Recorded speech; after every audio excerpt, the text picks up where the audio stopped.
Following the Civil War, the South was devastated. To better understand the scale of this destruction, one can compare images of Richmond, Virginia in 1865 with Berlin, Germany in 1945. The war had severely damaged the South's ability to sustain itself economically and socially. As a result, many Southerners searched for a place to start over, and Texas became one of the most attractive destinations. The war did not physically devastate Texas to the same extent as many of the other former Confederate states.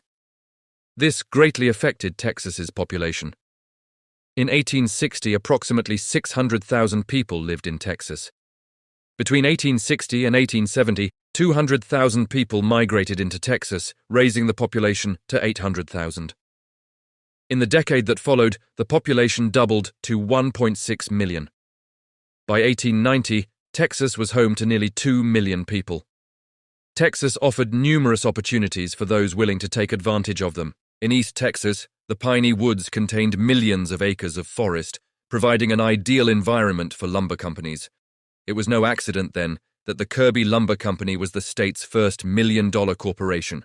Texas also possessed large amounts of public land available at lower prices than land offered by the federal government. This availability contributed to the state's post-war increase in cotton production. Following the war, the U.S. Army re-established a strong presence in western Texas. Frontier forts were reoccupied, and additional forts were constructed by the 1870s. The Texas Plains became the last refuge for many Native American groups. Wars during the Republic of Texas period, combined with white migration, had pushed indigenous peoples into the plains. After the Civil War, settlers moved into West Texas, placing increasing pressure on these communities. Over time, violent confrontation became inevitable. One of the most consequential episodes occurred on May 18, 1871, at Salt Creek near present-day Graham, Texas. Approximately 150 Kiowa attacked a wagon train, killing 7 of the 12 teamsters. One surviving victim was tied to a wagon wheel, had his tongue cut out, and was burned alive. In response to the attack, cavalry units pursued the Kiowa, who sought refuge in Palo Duro Canyon. The day before the massacre, William Tecumseh Sherman, the commanding general of the U.S. Army, had traveled through the region to Sherman. The Salt Creek massacre confirmed what he believed was an Indian problem that required decisive action.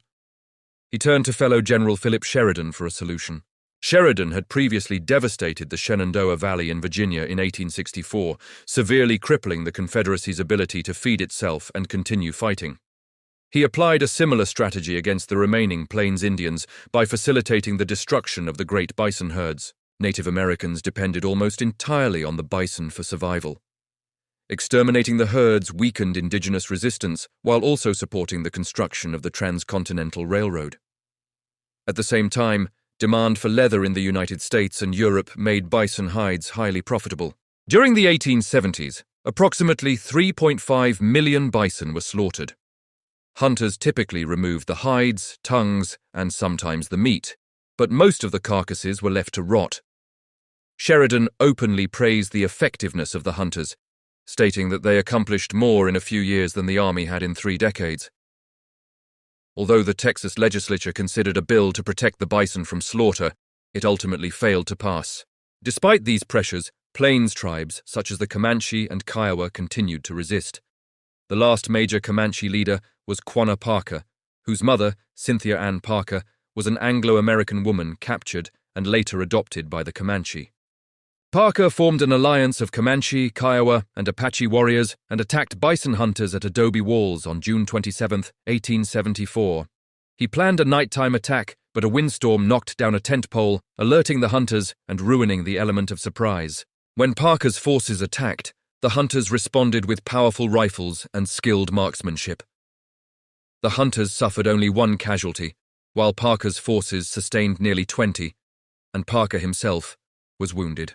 The Battle of Adobe Walls marked the beginning of the Red River War. In response, the U.S. Army dispatched 5,000 cavalrymen into the Texas Panhandle to pursue Parker and his followers. By June 1875, Quanah Parker surrendered, effectively ending the Comanche presence in Texas.